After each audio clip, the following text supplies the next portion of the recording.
Hello students, आज हम class 8 का फर्स्ट चैप्टर का वीडियो लेके आए हैं। आज से क्लास 8 का भी हम वीडियो स्टार्ट किए हैं। क्लास 8 का फर्स्ट चैप्टर है रेशनल नंबर। क्योंकि वीडियो अभी फिलहाल हम RS अग्रवाल का बुक से सॉल्व करवाए हैं। तो फर्स्ट है रेशनल नंबर, टॉपिक है, चैप्टर का नाम है रेशनल नंबर। और रेशनल नंबर का डिफिनीशन हम जानते हैं कि रेशनल नंबर का डिफिनीशन क्या है। रेशनल नंबर, ठीक है। रेशनल नंबर का डेफिनेशन क्या है? A number is the form of a number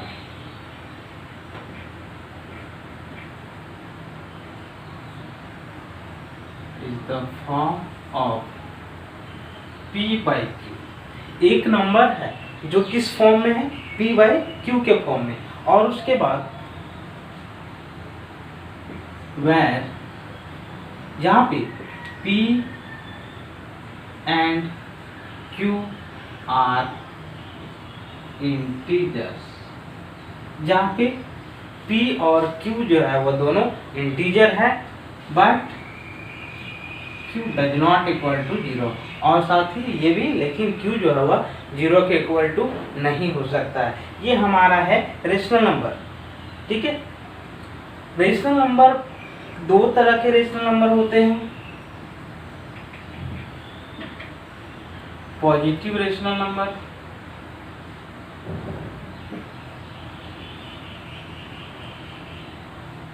positive rational number और negative rational number.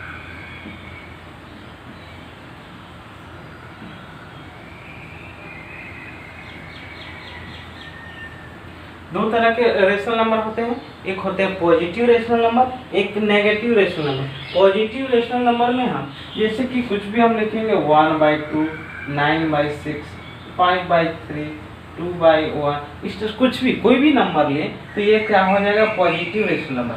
Negative rational number, देखिए ये भी पॉजिटिव रेशनल नंबर होगा। जब दोनों न्यूमरेटर और डिनोमिनेटर दोनों में हम माइनस देंगे तो ये पॉजिटिव रेशनल नंबर के अंतर्गत ही आता है, क्योंकि यहाँ पे माइनस माइनस कट जाता है तो फिर ये हो जाता है, क्या हो जाता है? दोनों प्लस हो जाता है। इसलिए हम इसको पॉजिटिव रेशनल नंबर में भी रखेंगे। अगला है negative rational number. Negative rational number में क्या है कि -1/2, -9/6, 3 या तो न्यूमरेटर में या तो डिनोमिनेटर में कहीं भी एक ही जगह माइनस हो तो वह होता है नेगेटिव रेशनल नंबर। लेकिन याद रखना कि कभी भी हम रेशनल नंबर में पढ़ते हैं तो नेगेटिव का साइन जो होता है वो कभी नीचे नहीं रहता है, इसको ऊपर हम रिड्यूस कर ही देते हैं। तो ये था पॉजिटिव रेशनल नंबर और negative rational number. Positive rational number, negative rational number के बाद हम पढ़ेंगे इसमें कि कोई प्रॉपर्टी, इसमें हमको जनरली अब इस रेशनल नंबर में नहीं पढ़ना है उतना डिफाइन करके, हम बस ये जानना था कि रेशनल नंबर क्या है, इसको पॉजिटिव रेशनल नंबर किसको कहते हैं और नेगेटिव रेशनल नंबर किसको कहते हैं। Standard form of rational number, एक क्वेश्चन रहता है उसको इसको हम बोलते हैं कि standard form of rational number.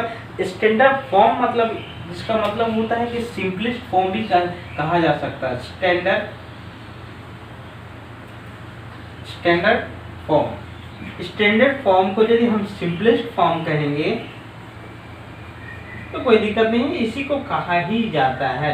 यानी कि स्टैंडर्ड फॉर्म और सिंपलेस्ट फॉर्म दोनों एक ही होता है। तो हमको कभी क्वेश्चन आता है कि रेशनल नंबर जो है उसको सिंपलेस्ट फॉर्म में चेंज करना है या फिर स्टैंडर्ड फॉर्म में चेंज करना है। सिंपलेस्ट फॉर्म में चेंज करना है या तो फिर स्टैंडर्ड फॉर्म में चेंज करना है, उसको हमको निकालना का रहता है, तो उस टाइप से रहता है। तो ये जो है रेशनल नंबर, यहाँ पे जो 3 टॉपिक मैंने लिखा हूँ, रेशनल नंबर और 2 types of rational number, positive rational number और नेगेटिव रेशनल नंबर। तो दोनों टॉपिक को आप अच्छे से देख लें और वीडियो पॉज करके इसको लिख भी सकते हैं, और लिखने के बाद आप और बेहतर तरीके से समझ सकते हैं। चलिए एक्सरसाइज हम सॉल्व करते हैं। एक्सरसाइज 1 सॉल्व कराएंगे आज हम रेशनल नंबर का।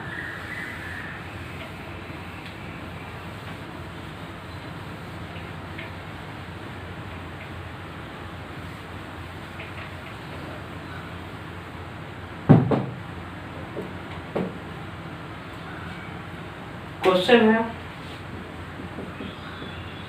एक्सरसाइज 1 हम सॉल्व कर रहे हैं। Express -3/5 as a rational number with denominator. Question करता है express -3/5 as a rational number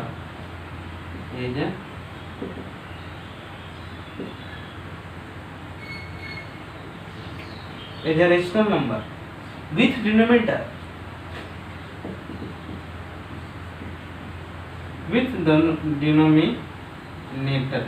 denominator दिया हुआ है। अब देखिए यहाँ पे क्वेश्चन में दिया हुआ है 20। ये 20 क्या दिया हुआ है क्वेश्चन में, जान लीजिए कि यही डिनोमिनेटर, ये डिनोमिनेटर के साथ दिया हुआ है, इसको एक्सप्रेस करना।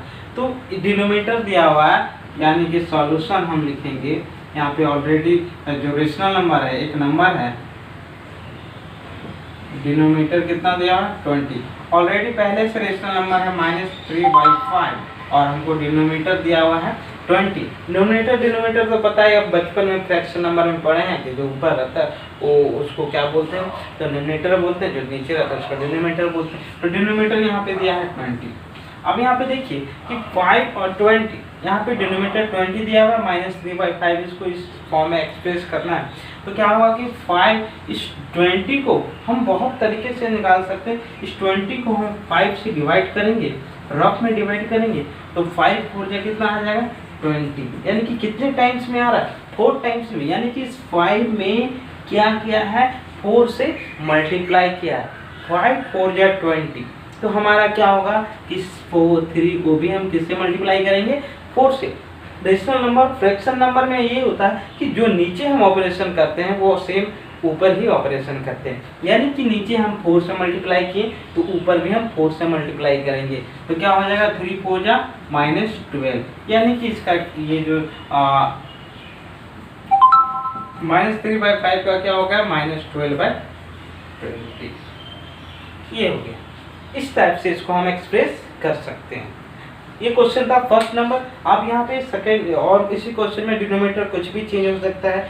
जो भी डिनोमिनेटर है 20 की जगह ओवर डिनोमिनेटर का रखेंगे, मल्टीप्लाई करके देखेंगे किस कंडीशन में। ये याद रखिए कि किस कंडीशन में मल्टीप्लाई करते हैं। जब इधर जो हमारा दिया हुआ है, जो डिनोमिनेटर दिया हुआ है वह डिनोमिनेटर यदि इस फ्रैक्शन से, इस जो रेशनल नंबर से जो दिया हुआ डिनोमिनेटर है वो बड़ा है, तब यहाँ पे हम मल्टीप्लाई करेंगे। और इस नंबर से दिया हुआ डिनोमिनेटर यदि छोटा है तब इसमें से हम क्या करेंगे डिवाइड करेंगे। याद रखिएगा कि जब इस नंबर से ये नंबर दिया हुआ है, इस नंबर से जो आगे जो डिनोमिनेटर दिया हुआ है, डिनोमिनेटर वैल्यू इससे बड़ा होगा तो हम यहाँ पे मल्टीप्लाई करेंगे, और यदि इससे छोटा होगा तो वो क्या करेंगे डिवाइड करेंगे। तो ये इजीली से डायरेक्ट बन जाएगा क्वेश्चन। इस टाइप से इस क्वेश्चन को सॉल्व करेंगे।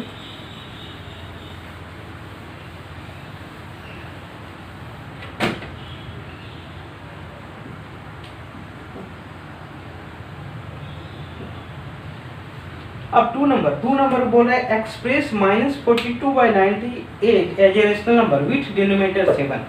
सेम क्वेश्चन है, कुछ दिक्कत नहीं है, एक्सप्रेस करना है। जो हम बोल रहे थे अभी वही क्वेश्चन आ गया, छोटा बड़ा। एक्सप्रेस -42/98, एक नंबर दिया हुआ है 42/98, हमारा नंबर दिया हुआ है 42/98। इसको एक्सप्रेस करना है क्या कि हमारा एक और कंडीशन दिया हुआ है, इसमें से डिनोमिनेटर है 7 है। अब क्या करेंगे, फिर से हम जब इधर बढ़ा रहता था तो यहाँ से डिवाइड करते थे, मल्टीप्लाई किए थे। अब फिर से इसको डिवाइड करेंगे 98 को 7 से, कितना टाइम से 7 1 जा 7 7 4 जा 28, यानी कि कितना गया 14 टाइम्स में। यानी कि 98 में क्या किया है कि 14 डिवाइड किया है। 98 में 14 से 98 को डिवाइड किया तो रिजल्ट हमारा 17 आया। तो इसको भी हम 14 से डिवाइड करेंगे तो रिजल्ट क्या आएगा 14 2 जा 28, 14 3 जा 42 -3। ये माइनस था इसलिए हम यहाँ पे माइनस दे दिए। तो ये क्या आ गया इसका -3/7, यानी कि -40/98 इक्वल टू -3/7। ये एक्सप्रेस हो गया। तो इस तरह से क्वेश्चन को हम न्यूमरेटर और डिनोमिनेटर को एक्सप्रेस कर सकते हैं। ठीक है, एक्सप्रेस वाले क्वेश्चन बन जाएंगे, डिनोमिनेटर और न्यूमरेटर वाला क्वेश्चन बन जाएगा। अब हम देखते हैं पेयर ये 4 नंबर में 3 नंबर भी सेम बनेगा। 4 नंबर है कि express each of the following rational number in standard form. आप जो रेशनल नंबर है उस रेशनल नंबर को हमको स्टैंडर्ड फॉर्म में लाना है। रेशनल नंबर को स्टैंडर्ड फॉर्म में लाना है तो कैसे लाएंगे स्टैंडर्ड फॉर्म में? चलिए क्वेश्चन है -12/30। इस नंबर को स्टैंडर्ड फॉर्म में लाना है, तो स्टैंडर्ड फॉर्म में है कि नहीं है इस नंबर को हम जान ले, उसके बाद हम इसको लाएंगे स्टैंडर्ड फॉर्म में। तो सबसे आसान है स्टैंडर्ड फॉर्म में लाने के लिए कि दोनों का फैक्टर हम निकालेंगे। तो दोनों का फैक्टर यदि 1 से ज़्यादा होगा तब ये स्टैंडर्ड फॉर्म में नहीं होगा।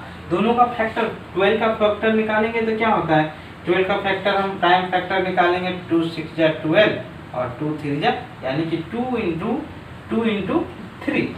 30 का निकालेंगे हम फैक्टर तो क्या हो जाएगा 2 15 जा 30 और फिर 3 5 जा यानी क्या है 2 × 3 × 5। तो देखिए ये 3 मिला, ये 2 मिला, ये 2 मिला, यानी कि इसके कितने फैक्टर है?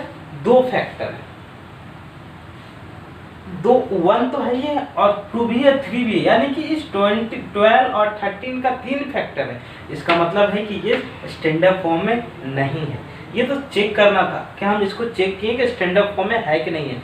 अब स्टैंडर्ड फॉर्म में नहीं है तब इस क्वेश्चन को हम स्टैंडर्ड फॉर्म में चेंज करेंगे। ठीक है, स्टैंडर्ड फॉर्म में चेंज करने के लिए क्या करेंगे?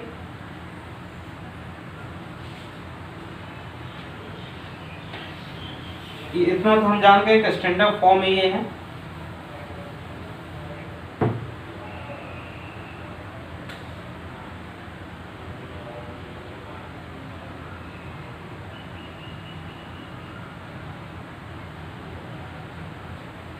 अब इसका ग्रेटेस्ट कॉमन फैक्टर निकालेंगे। ये प्राइम फैक्टर तो हमको निकालना ही था, वहीं से हम निकालते हैं, इसको मिटा दिए। चलिए ठीक है, सबसे पहले 12 का फैक्टर निकालेंगे तो क्या क्या निकला था हमारा 12 का फैक्टर निकालेंगे तो 2 × 2 × 3। ठीक है, और 30 का निकाले थे तो 2 × 3 × 5। अब ग्रेटेस्ट कॉमन फैक्टर क्या होगा? कॉमन फैक्टर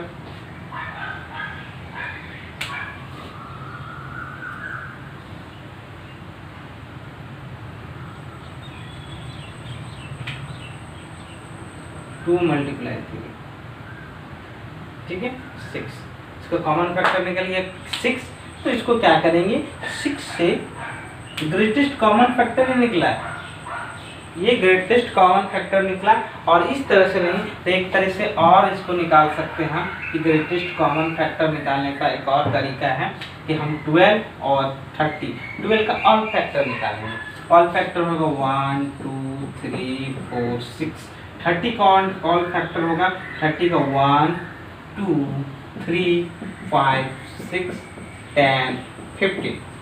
ठीक है, अब दोनों का हम कॉमन फैक्टर निकालेंगे। कॉमन फैक्टर क्या होगा?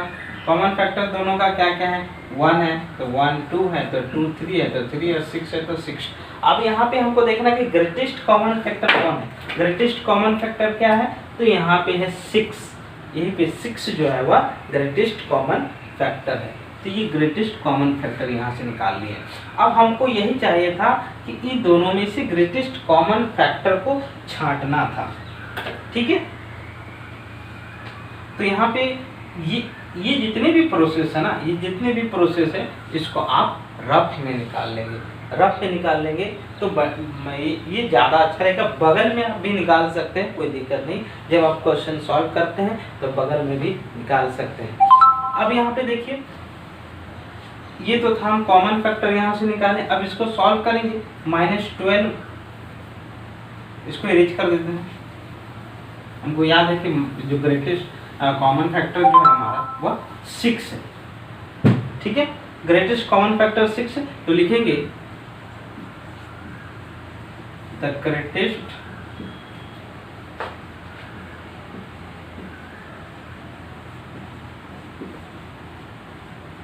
ग्रेटेस्ट कॉमन फैक्टर, या तो फिर कॉमन फैक्टर या डिवाइजर सेम होता है। Common factor of 12 and 30, 12 and 30 is 12 and 30 is कितना हो गया 6। The greatest common factor of 12 and 30 is 6, या तो फिर डिवाइजर ग्रेटेस्ट कॉमन डिवाइजर 6, तो 6 हो गया, यानी कि -12 और क्या करेंगे -12 और 30 इक्वल टू -12 डिवाइड 6 और 30 डिवाइड 6 इक्वल टू -2/5। क्या आ गया हमारा -2/5, हैंस -12/30 इक्वल टू -2/5। तो आपको मैं इस तरह से इतने तरीके से बताया, आप इसमें से कोई भी यूज करके और इस ग्रेट ये 12/30 को हम स्टैंडर्ड फॉर्म में ला सकते हैं। बहुत बच्चे क्या करते हैं जनरली कि 12/30 देखा, इसको हमको क्वेश्चन है स्टैंडर्ड फॉर्म में लाना, टेबल में 30 2 6 जा 12 और 2 5 जा 2 15 जा 30, 3 2 जा 6 और 3 5 जा 15, -2/5 आंसर यहाँ से आ गया। ठीक है, तो इस तरह से भी हम कर सकते हैं, लेकिन इस प्रोसेस से हम बनाएंगे तो हमें ज़्यादा मार्क्स मिलेगा, फुल मार्क्स मिलेगा। जब एग्जामिनर जो है वो कॉपी चेक करेंगे तो देखेंगे कि रेशनल नंबर चैप्टर से क्वेश्चन आप बना रहे हैं और आप इस प्रोसेस को यूज नहीं किए हैं, डायरेक्ट काट दिए हैं, तो आपको मार्क्स मिलेगा बट फुल मार्क्स नहीं मिलेगा। इसलिए हम थोड़ा सा ये प्रोसेस क्यों ना अपना ले, तो इस तरह से इसको हम सॉल्व कर सकते हैं 4 नंबर तक। 5 नंबर ऑफ क्वेश्चन हम देखते हैं कि which of the two rational number is greater in the given pair. अब दो पेयर है, दो रेशनल नंबर है, अब दोनों रेशनल नंबर के बीच में कंपेयर करना है कि कौन रेशनल नंबर बड़ा है और कौन रेशनल नंबर छोटा है। तो उसको हम चेक करते हैं। ये सब जो है आपको यदि नोट करना है इसको तो वीडियो पॉज करके नोट कर सकते हैं।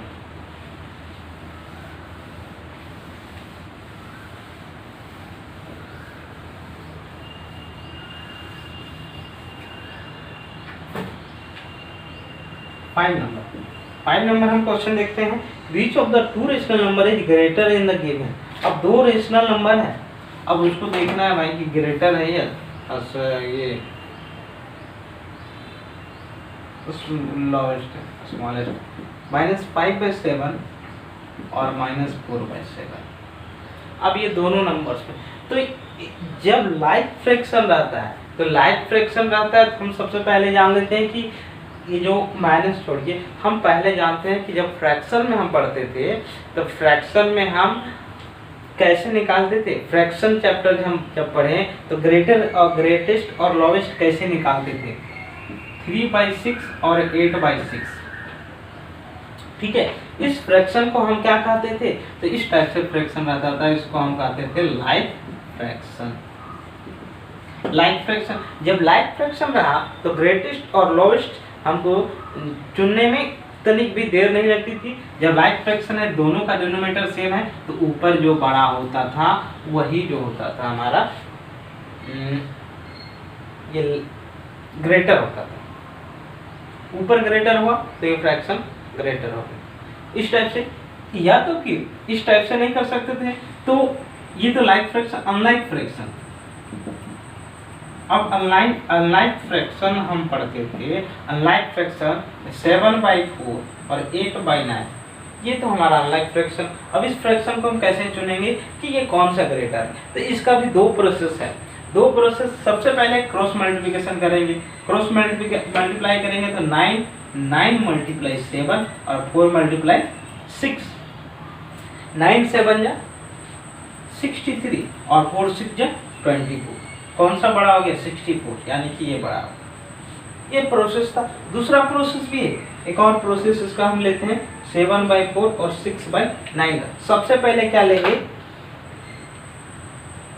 HCF 4 और 9, दोनों का HCF निकालेंगे। दोनों का जो हमारा डिनोमिनेटर है, दोनों डिनोमिनेटर का हम HCF निकालेंगे, तो 4 और 9 का HCF निकालेंगे तो क्या हो जाएगा, HCF 4 और 9 इज 4 और 9 का HCF तो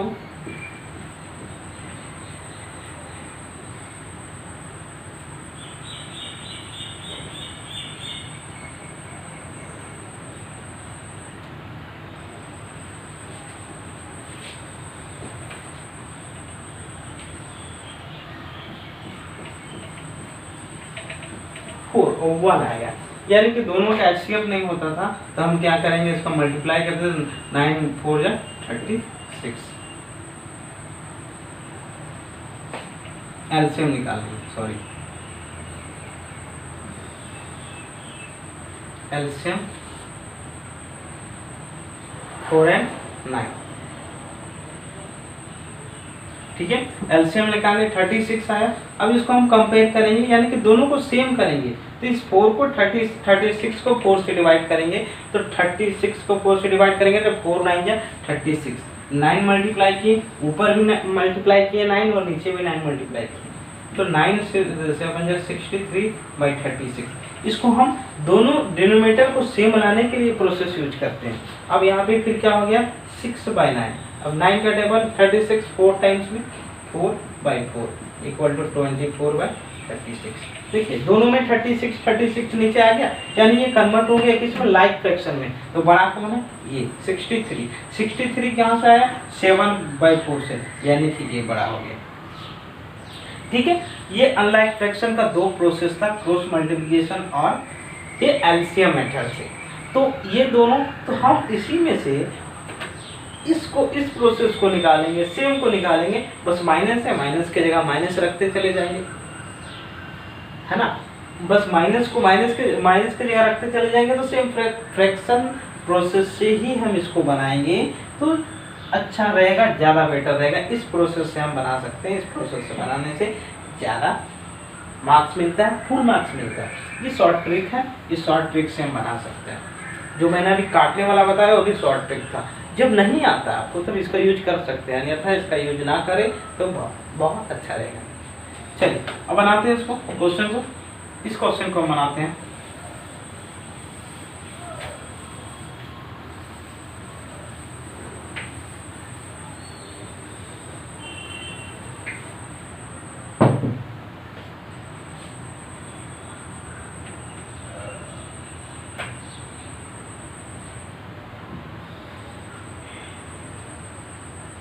दोनों पॉजिटिव, हमेशा डिनोमिनेटर को हम पॉजिटिव रखेंगे, ये मैंने कहा था। तो पॉजिटिव को, डिनोमिनेटर को पॉजिटिव रखने के लिए प्रोसीजर, मान लीजिए हमारा 5/7 -7, इसको हमको पॉजिटिव रखने के लिए क्या करते थे कि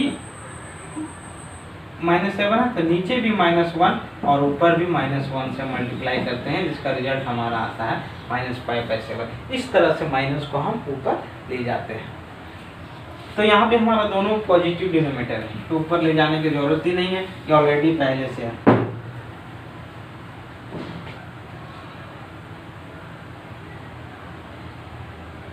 सॉल्यूशन निकालेंगे, -5/7 और -4/7, क्या लिखेंगे, एलसीएम। तो दोनों का एलसीएम तो सेम ही है। यहाँ पे देखिए हमको एलसीएम लेने का जरूरत ही नहीं है, क्योंकि ये लाइक फ्रैक्शन है। ऑलरेडी लाइक फ्रैक्शन हम पढ़े हैं कि लाइक फ्रैक्शन में रहता है तो जो ग्रेटर रहता है ऊपर वही ग्रेटर हो जाएगा। अब देखिए इसमें से कौन ग्रेटर हो, दोनों तो लाइक फ्रैक्शन, दोनों तो निम्न। अब -5 बड़ा होगा या -4 बड़ा होगा, तो माइनस इंटीजर में हम पढ़ रहे हैं, इंटीजर में पढ़ते हैं तो जितना हम माइनस इधर जाते हैं उतना माइनस जो होता है वह छोटा होते जाता है, यानी कि हमारा ग्रेटर साइन किधर होगा, ये कौन बड़ा हो गया, -4/7। यही अनलाइक फ्रैक्शन रहता था, हम उस प्रोसेस से एलसीएम मेथड से बना देते हैं,